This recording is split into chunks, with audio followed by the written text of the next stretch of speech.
네, 오늘은 자비로우신 하나님과 인간의 협력 책 234페이지 제일 밑에 부분부터 살펴보겠습니다.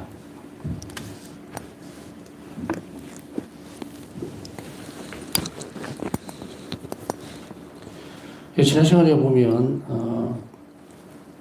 하나님 백성 하나님께서는 인류를 위협하시는 것이 아니고 발전할 기회를 주시는 거고,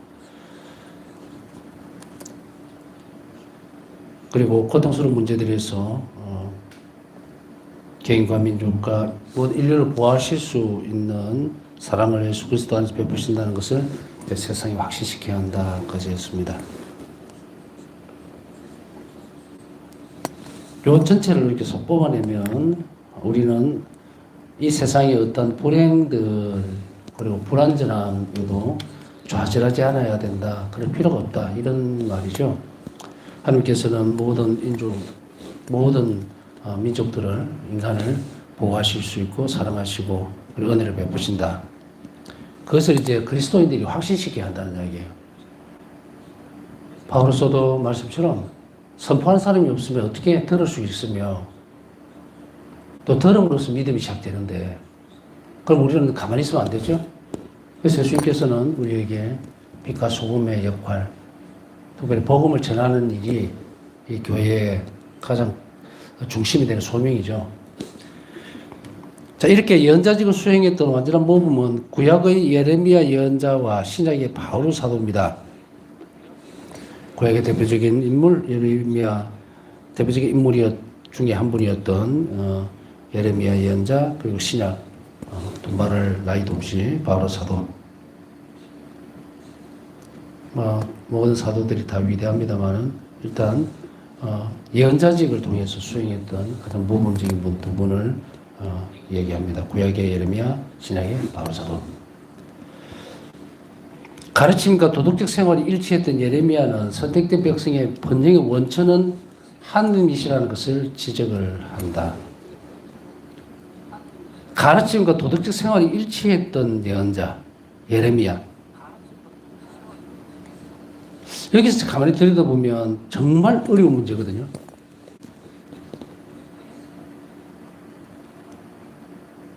정확하게 사제석품 때에 주교님이 권고하시는 그 내용이 확실하게 기억이 나진 않습니다. 솔직히 너무 오래됐기 때문에. 또 매번 사제석품식 때 듣기는 해도 아주 주의를 기울여서 듣지는 않는 그런 경향도 있습니다. 솔직히 또 잊어버리기도 하고. 그 내용 안에 이런 내용들이 있었던 거였으니까 분명할 거예요. 보고 들은 것을 이제 가르치고 가르친 것을 실천하라. 이런 부분이 있어요. 사제로의 삶에서 가장 중요한 것은 가르친 내용을 실천하는 것이라고 생각을 해요. 물론 모든 그리스도인이 다 마찬가지입니다. 믿기만 하고 실천하지 않는다면 그거 거짓된 거죠. 또 가르치기만 하고 본인은 실천 안 한다면 바리사이파와 같은 거예요. 그러나 예레미야 예언자는 자신이 가지고 있던 가르침, 예언을 선포했던 부분들을 예언적으로 수행하면서 그것과 도덕적 생활이 일치했던 분이다. 여기에 이제 도덕의 기준은 결국은 하나님이시거든요. 그러니까 언행이 일치된 삶을 살아갔다. 그 언행이 일치된다는 것은 그 근간이 되는 것은 하나님 말씀이었다, 이 말입니다. 그래서 하나님 말씀을 가르치면서 그 말씀을 그대로 실천했다, 이런 말입니다. 예레미야의 예언자에 보면 선택된 백성의 번영의 원천은 하나님이라는 것을 지적합니다. 자, 그러면 한 나라가 번영이 되고 정말 번창하게 발전하고 모두 그 속에 소속되어 있는 백성들이 행복해지는 것은 결국은 뭐냐면 인간이 만들어내는 게 아니라는 이야기예요. 그 원천은 바로 하나님이겠다는 것을 분명하게 얘기를 합니다.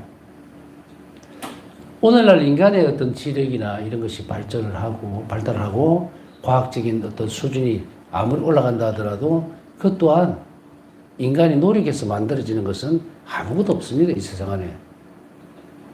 결국은 인간이 노력할 수 있도록 하나님이 허락해 주는 거고, 허락해 준 결실을 잘 쓸 수 있도록 그렇게 자비를 베풀어 주는 거예요.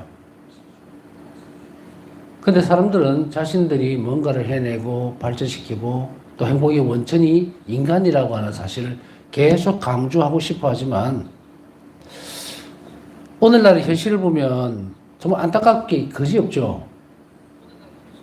정말 세상 안에서 보면 지금 정말 너무 난감한 상황에 놓여져 있을 거다. 여러분들도 알다시피 저도 그래요.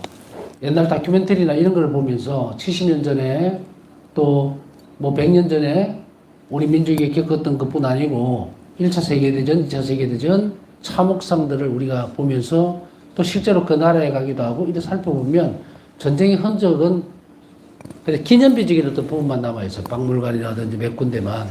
그리고 도시라든 것은 다 재건이 되고 더 발달된 모습을 보이기 때문에 잊어버리죠. 그런데 그 번영이 되어 있다는 그것이 지금도 어떻습니까? 엉망진창이 되어 있죠. 이란, 미국은 뭐 안에 내부로 어떻게 되는지 모르겠지만 여하튼 전쟁이 벌어지고 있는 상황에서 우리가 언젠가 이 상황들이 정리가 되고 해서 이란을 갈 기회가 있다면 완전히 초토화가 되겠을 거라는 거죠. 물론 안 가봐도 지금 뭐 다 보입니다. 우크라이나 마찬가지죠. 이 표더미를 보면서 과연 주체가 인간이 아니라는 것을 좀 알아야 될 텐데 어느 만큼 참 평화롭다고 생각하면 또 그 인간들이 또 뒤집어서 전쟁을 일으켜서 엉망진창을 만들고 또 이런 이게 역사적으로 살펴본다면 그런 거예요. 우리가 무슨 역사학자가 아니라 하더라도 인간이 얼마나 보잘것없고 진짜 찌질한 존재예요. 뭔가 조금 살만하면 아주 다 내려앉히고 엉망진창을 만들어 놓고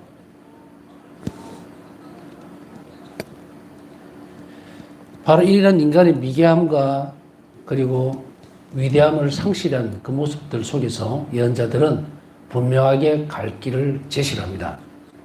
이래서는 안 된다. 이렇게 할 수 있는 존재가 아니다라고 누구를 중심 자리로 모시고 옵니까? 하느님 말씀이죠. 그렇게 함으로 인해서 저만 그런 생각하는 거 아니잖아요. 여러분들도 조금만 시계를 뒤로 돌려보면 다 나오잖아요. 먹고 살만하면 치고받고 싸움하고 죽이고 다 부수고 엉망진창. 이거 짐승들이 사는 데지 사람이 사는 세상이 아니잖아요.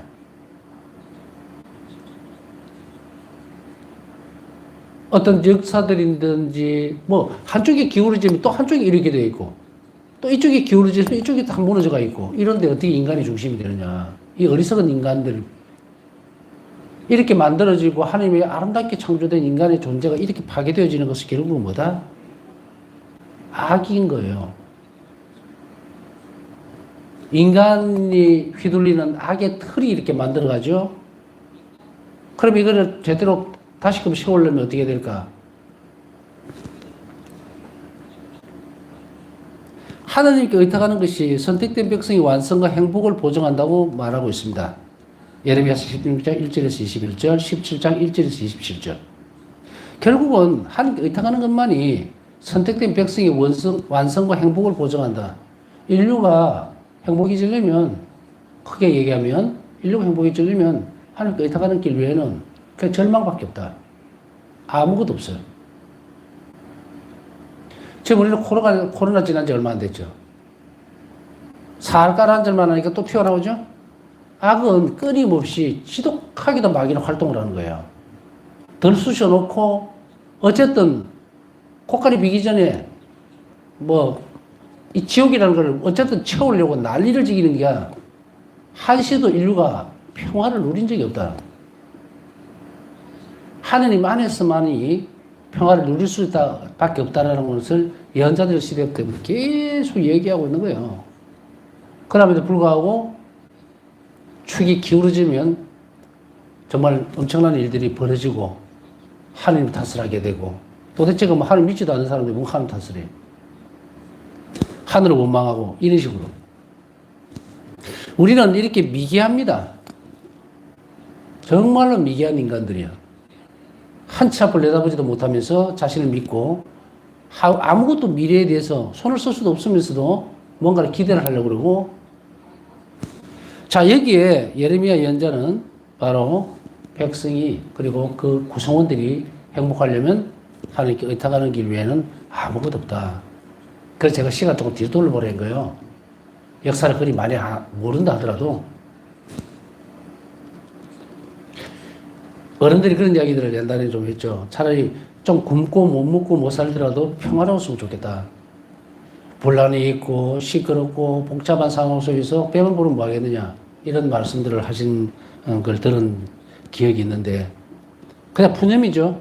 그러나 이게 그냥 푸념하고 있어도 문제가 아니고 이제 그리스도인들은 이 연자직을 수행함으로 인해서 인류를 고쳐 세워야 돼요. 바로 세워야 됩니다. 그렇게 함으로 인해서 이들이 구원을 갈망하고 창조된 모습에서 살아갈 수 있도록 만들어주는 것, 그것에 우리는 헌신을 해야 된다는 얘기죠. 자, 이와 반대로 하나님께 등을 돌리는 죄로는 주로 우상숭배, 종교적 학대, 하나님의 법을 존중하지 않는 것, 개인과 공동체 혼란을 주는 것을 말한다. 여기 보면 하나님께 등을 돌리는 죄, 뭘까? 우상숭배. 이 우상숭배 안에서는 특별히 미신적인 것들도 가장 첫 번째 자리에 놓아져야 되겠지만 이 우상은 내가 뭘 믿고 따르고 추종하느냐에 따라서 다 틀려집니다. 그게 지식적인 것이 될 수도 있고요. 학벌이 될 수도 있고 건강이 될 수도 있고 재물이 될 수도 있고 이 우상 중에 가장 탑을 차지하는 것은 뭡니까? 재물입니다. 등을 돌린다 그랬잖아요. 하나님에게서 멀어지고 있다는 반대로 가고 있다는 얘기죠. 우리가 뭔가 치중하고 몰두하면서 그것이 내 행복을 보장해 줄 거라고 하는 것으로 연결되어지니까 내 영원한 삶을 보증해 줄 수도 없는 것을 보증해 주는 듯이 차라리 어떻게 보면 어떤 것을 하는 것이 내가 영원히 우리가 이제 저는 역사를 중국 역사는 잘 모릅니다만 진시황 불로 찾으러 다니고 영원히 살 거라고 아둥바둥 정말 너무도 이거는 어처구니 없는 짓을 인간의 역사는 그냥 계속 만들어냅니다. 오늘날에도 또 마찬가지겠죠. 온 이쪽 저쪽에서 아주 그냥 백세 시대라 그러니까 인간이 좀 있으면 더 수명이 늘어질 거다. 천년 만년 살 것 같죠. 100년, 200년 사는 동안에 한쪽에서는 전쟁이 터지고 물고 뜯고 하다가 다 멸망해 버릴 거라고. 이 질서를 이제 우리 하나님 손에 맡겨놔야 된다. 오늘날의 시대에 예언자들이 가장 하고 싶었던 말은 바로 세례자 요한의 말씀일 거예요. 회개하라. 이 회개는 인류 전체가 회개하라. 그거는 뭐 차치하고라도 우리 각 개개인이 돌아서야 돼요. 각 개개인이. 예언직을 수행하면서 가장 먼저 본인이 복음화가 돼야 돼요. 복음화가 된다는 것은 회개한다는 얘기거든요. 내 삶에서 뭔가 하나님과 등을 돌리고 있는 것이 무엇인지 찾아내고 그분께 돌아서는 작업들이 각 개개인이 되어져야 되는데 이게 뭡니까?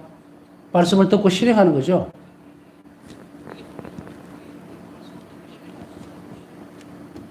종교적 학대는 더 이상 말을 하지 않아도 할 거고요. 하나님의 법을 존중하지 않는 것. 이거는 비단 교회법이다. 이것도 있겠지만 하나님의 법은 양심의 법도 있고 여러 가지 것들을 존중하지 않고 다 폐기시켜버리는 것. 개인과 공동 혼란을 주는 것들. 자, 마찬가지로 예레미야는 선택받은 민족의 모든 죄를 질책을 합니다. 그렇지만 동시에 이 모든 것을 능가하시는 하나님의 사랑의 능력을 알렸다. 예레미야서 31장 3절. 자, 우리가 얘기를 하면서 뭔가를 살펴보다 보면요. 인간의 죄를 덜추어낼 수밖에 없어요. 왜냐하면 하나님께 돌아가려면 인간의 죄가 뒤집어지지 않으면 하나님께 갈 수가 없으니까. 하나님을 믿는다는 것은 자신의 죄를 드러내는 거거든요.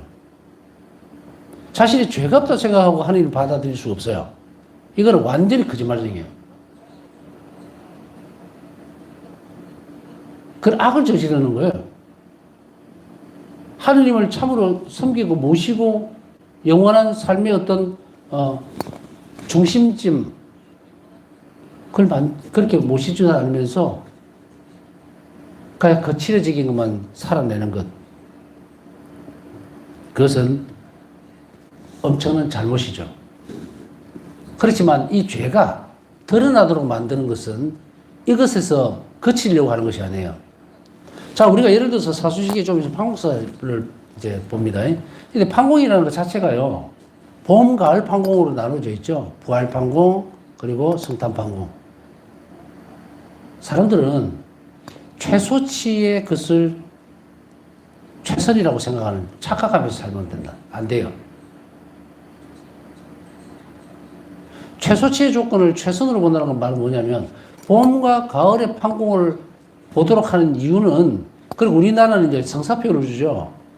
이 사람이 냉담을 하고 있는가 안 하고 있는가에 대한 것을 확인하기 위해서요. 그리고 적어도 냉담자가 아니라면 최소한 봄과 가을에 부활과 성탄 전에는 성사를 봐야 합니다 하고 권고하는 거예요. 최소한. 이렇게 연명하는 거거든, 연명.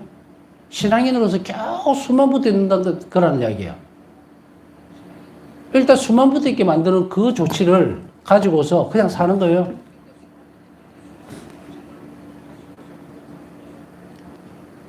이런 상황에서 어떤 회개가 일어나고 어떻게 통일가 일어날까? 너무 엄청난 일이 벌어져 있죠. 하나님과 나의 관계가 너무 큰 거예요. 하나님과 나와의. 영적 만남이라는 것도 더 심한 거예요. 이제 여기서 잠깐 살펴본다면은, 이왕 말이 나왔으니까, 수도원 안에서는 수녀님들은, 수사님들은 마찬가지지만, 아마 제가 알기로는 한 달에 한 번씩 의무적으로 이렇게 딱딱딱 특별한 일이 없으면 양심 성찰을 하도록 되어 있어요. 고해 성사는. 제가 빗대어서 얘기한다는 것은 신학생 때 그랬으니까. 그래서 적어도 그러면 이렇게 볼 수 있겠죠. 아, 나는 뭐 사회에 사는 사람이 뭘 그렇게까지 죄를 짓는다. 글쎄요, 수도원에서 죄를 더 많이 짓습니까? 그래서 최소치의 정말 하나님과의 깊은 내면적인 만남을 위해서 그렇게 규칙을 만들어 놨을까요? 그러면 사회생활하는 평신도들은 그냥 부리렸습니까? 그냥 내 마음대로 뭐 정해놓고 하면 돼요? 오히려 사회생활 안에서 더 많은 죄를 지을 수 있는 기회가 있다면 더 조심해야죠. 물론 어느 쪽이 더 죄를 많이 지을 수 있다, 아니하다, 이걸 지금 다루는 것이 아니라는 건 아시겠죠? 적어도 소홀히 있으면 안 된다. 긴장관계 속에서 살아내야 된다. 저는 가끔씩 이제 그 신자들이 권고는 합니다. 성사보러 와서 1년 됐습니다. 7개월 됐습니다. 그러면 조금 더 자주 왔으면 좋겠습니다. 라고.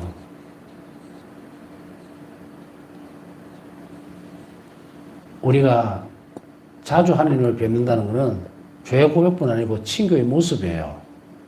하나님 앞에 자신의 영혼을 드러내는 것은 하나님 그만큼 신뢰하는 표시입니다. 그렇기 때문에 고해 성사는 죄의 단순한 죄 고백만 끝나는 곳이 아니에요. 여기가. 위로를 받고 치유를 받고 정말 놀라운 치유들이 일어나요. 고해소 안에서. 여러분들 생각할 때는 무슨 치유를 이야기하나, 뭐 정신적이거나 아니면 뭐 영적인, 아니요, 육적인 것도 일어납니다. 왜인 줄 아십니까? 죄가 육을 잡고 있다면 그 죄를 용서받는 순간에 육도 회복이 되는 거예요. 그러나 얼마나 잘 준비하느냐에 따라 달라지죠. 예전에도 한번 그 말씀 드리는 것 같은데, 하을병을 앓던 여인, 그 많은 사람들 속에서 복음에 나오는 그 대목이 왜 그 여인에게 집중되어 있을까요? 수없이 많은 사람들이 치유를 받았을 텐데, 완전한 믿음으로 그 사람이 용서를 받고 다시금 육적인 회복까지 되어 있는 그 과정 안에 반드시 예수님은 그런 부분들에 있어서 뭘 해주시냐면 죄를 용서해 주시는 거예요.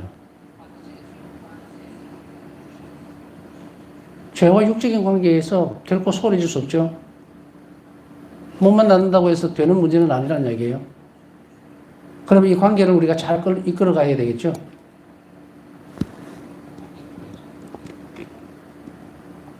그래서 제가 강조하고 싶은 것은 죄에 대한 질책이 아니라 이 모든 것을 능가하시는 하나님 사랑이에요. 이 세상 사람들에게 줘야 되는 것은 바로 이런 것들입니다. 우리의 죄가 크고 미래가 안 보이는 것 같고 캄캄한 듯이 보이는 그 이 세대에 하나님의 사랑의 위대함에 대해서 전해줘야 된다. 그러려면 뭐가 있어야 됩니까? 확신이 있어야 되겠죠. 확신이 있으려면 어떻게 해야 돼요? 내가 복음화가 되어 있어야 된다. 내가 겪어보지도 않았고 내가 처해보지도 않았던 그 하나님 자비를 입었다고 생각도 안 하고 뭔지도 모르는데 어떻게 그 사람이 설득력을 있게 그 일을 하겠느냐는 거예요. 그래서 예언자들은, 이 예레미야 예언자는 죄는 질책하지만 그 죄보다 더 큰 하나님의 사랑에 대해서 말씀하고 있다는 것. 이 두 개가 같이 가야 돼요. 그 다음에 예레미야와 마찬가지로 바울 사도도 역시 위대한 예언자였다.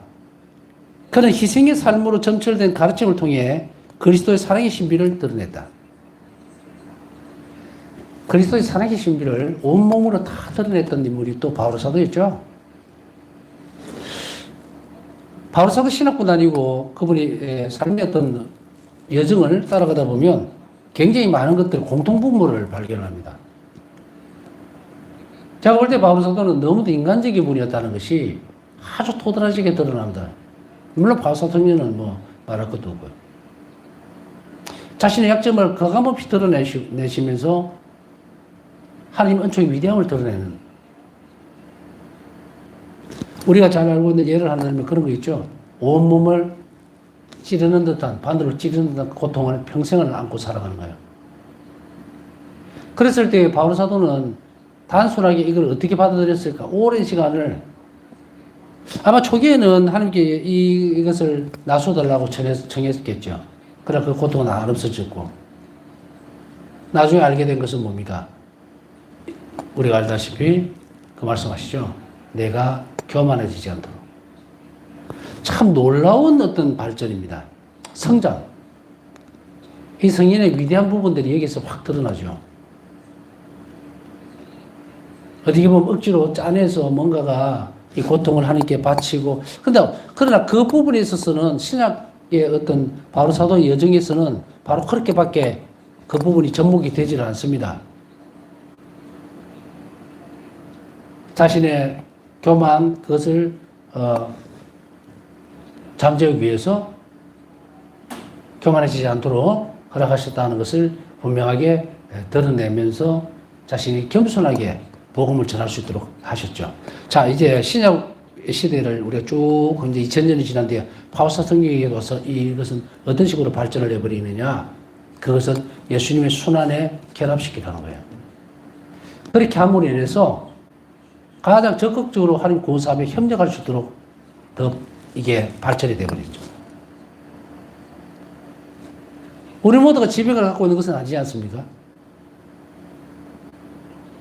불편한 것도 있고 어떤 병의 어떤 부분이 있겠지만 바울 사도처럼 육적으로 그렇게 지속적으로 원인도 모르고 그렇게 괴롭힘을 당했던 그 부분을 이제 받아들이는 것이 그냥 그거였나? 아니요. 성령께서 일러주시겠죠? 하나님이 허락하셨다는 것을. 그럼 우리는 오늘날은 뭘 해야 될 건가? 우리 적극적으로 좀 더 깊이 들어가야 돼요. 바울 사도보다.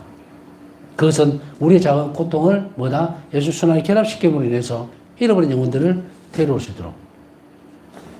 그렇게 함으로 인해서 예수님은 우리가 더 깊이 결합하고 일치돼서 활동하기를 바라시는 시대, 그것을 열어주신 거죠. 그럼 우리 그렇게 살아야 돼요. 그게 우리가 행복해지는 길이니까. 십자가상의 죽음을 받아들이심으로써 그리스도께서는 인간의 삶에 의미를 주셨다.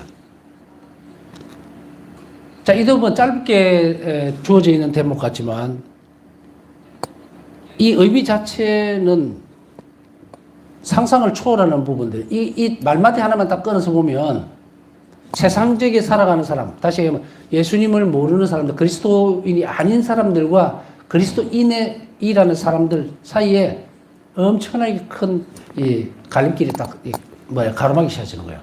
분리가 된다 이 말이에요.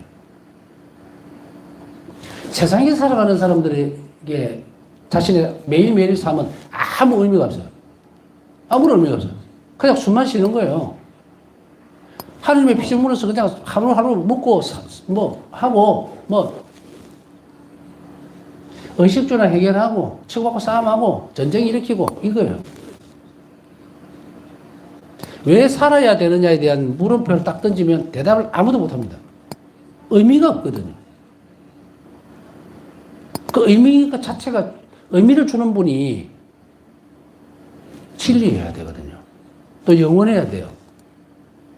그 누구예요? 하나님이거든. 그런데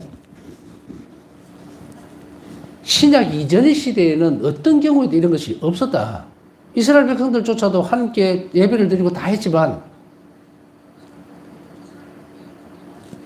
예배를 드리고 십계명을 지키고 했던 그 모든 일들이 영원한 생명에 대한 보장, 다시 이야기하면 구원의 천국에 들어가는 그러한 길로 연결이 되지는 않았다는 이야기예요. 물론 이것은 다시 소급이 되죠. 소급이 된다는 말은 예수님의 죽음과 부활로 인해서 이분들은 전부 다 구약시대 때 성인들은 전부 다 천국에 예수님과 함께 들어가죠. 그렇지만 그 많은 사람들이 다른 어떤 일들을 다 다룰 필요는 없지만 적어도 자신들의 삶이 오늘날 같이 바로 그냥 천국과 연결되어지는 그 선언은 어디에서 되어지냐면 시작이 와서 되어진다 이 말이에요. 그때 예수님은 복음에서 뭐라고 말씀하세요? 하늘의 보화를 쌓으라는 말이 그 말인 거예요. 이제 우리 행위 자체가 저쪽으로 바로 가게 돼 있어요. 중간 과정 없이. 그러면은 우리의 삶이 부활을 지향하고 영원한 생명을 가진 그 의미 있는 행동들이 되기 위해서 무엇이 필요했느냐면 바로 예수님이 필요하셨다 이 말입니다. 죽음을 받아들이고 함으로 인해서 그리스도께서 인간 삶이 당신이 사람이 되셨기 때문에 이제 우리의 삶이 모두 바뀌어버린 거예요. 전부 다. 영원한 생명으로 갈 수 있도록. 그러니 우리는 예수 그리스도를 믿음으로 인해서 또 그분의 삶을 살아감으로 인해서 내가 오늘 하루 살아야 되는 것이 삶의 의미가 분명해진 거죠. 내 삶의 의미가 분명해졌다는 것은 이 삶이 가치가 있다는 이야기예요. 쉽게 얘기하면. 지금 세상에 살아가는 사람 오늘 하루 종일 살았다고 열심히 살고 뭐 했다 아무리 노력을 한다 해도 그 삶의 가치 아무것도 없어요. 그냥 사는 거죠.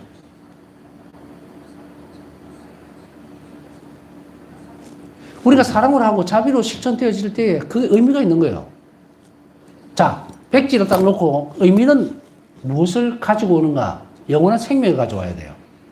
그렇지 않으면 쓸모없다. 뭐 가치 있다 없다는 말은 우리가 잘 알잖아요. 그 의미를. 우리 인간의 삶이 하나님 때문에 예수 그리스도께서 이런 십자가상의 죽음을 받아들이심으로 해서 인간 전체의 삶을 다 바꿔버린 거예요. 가치 있게. 그렇게 마련은 해놓았지만 그게 정말 가치 있기 위해서는 뭐 해야 되나? 그리스도인이 돼야 돼요. 하나님 마련해놓으면 뭐합니까? 아무것도 없는데. 이거 복음에서 보면 뭐예요? 혼인잔치에 초대를 받은 사람들. 가치 있는 사람들이에요. 나머지는 다.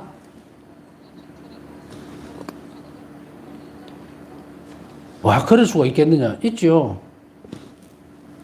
하나님이 구원을 계획을 세우시고 창조를 하셨고, 구원이라는 것은 이미 실행이 되어 있던 과정이었잖아요. 창조하실 때는 자비로. 죄로 인해서 다시금 회복시키고, 그들을 이제 인간들을 다시금 영원한 생명으로 이끌어 가시려고 하는 건데, 구원 계획에.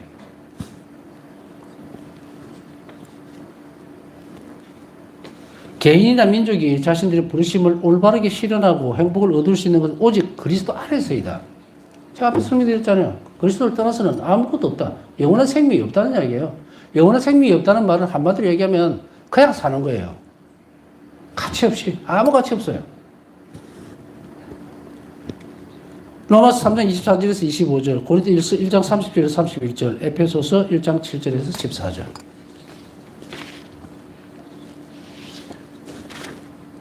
달리 들여다보면 믿지 않는 이들은 또 그렇게 얘기를 하겠죠. 아이고, 그래, 너거나 잘해라. 그런 거는 볼 필요가 없고, 우리는 이제 신앙인으로서, 그리스도인으로서 내가 참된 가치를 지니고 내 삶이 의미가 있다는 걸 알아들으라는 이야기예요. 예수님 때문에 그렇게 된 거예요. 그리스도 때문에. 그분이 사람이 되시고 십자가를 받아들이셨으니까 내가 가치 있게 되어버린 거예요. 인정을 받기 시작했다는 거죠. 그러면 여러분이나 저나 이제 뭡니까? 계속해서 뭔가를 해나가야죠. 가치 있게. 가치 있다는 것은 아까 얘기했듯이 내가 오늘 사실은 이제 그 어떤 이 부분들을 놓쳐버리면 이렇게 돼요. 아이고, 내가 오늘 하루 살아서 뭐 하지? 희망이 없어지는, 주저앉아 버리잖아요.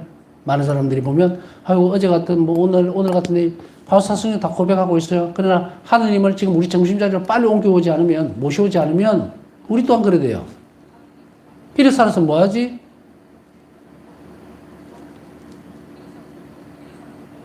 조건이 뭔가 또 얄궂게 붙어 있어요. 돈이 있고 건강하고 이러면 오래 살고 싶어. 그런데 돈도 없고 몸도 허약하고 병약하고 이런 상황이면 평균 알아보면 아이고 이래 살아 뭐 하나 그냥 빨리 가야지 뭐. 그 가는데 어디 갈 거예요? 그래서 우리가 이 신앙을 열심히 살아내므로 인해서 우리는 뒤를 볼 때 아 내가 저렇게 살았었구나. 가치 있는 삶을 살아감으로 인해서 예수님께로 기울어졌을 때 우리 자신을 알게 된다는 얘기예요. 그러기 위해서 예수님은 당신 자신을 십자가상에 제물로 바치셨다. 자, 이제 여기서 다음 단락으로 넘어가기 전에 여러분들이나 저나 이제 나는 가치 있는 사람이 됐구나. 여기서 출발해야 돼요. 쓸모있는 사람이구나. 하나님께서 나를 부르셨다는 거예요. 얼마나 놀라운 일입니까? 세상 안에서 누군가가 불러서 나를 대접하거나 혹은 높은 자리를 주겠다고 약속하는 건 아니다. 그거 필요 없어요. 예수님이 나를 지금 불러 세우셨다는 거예요. 얼마나 영예로운 일입니까?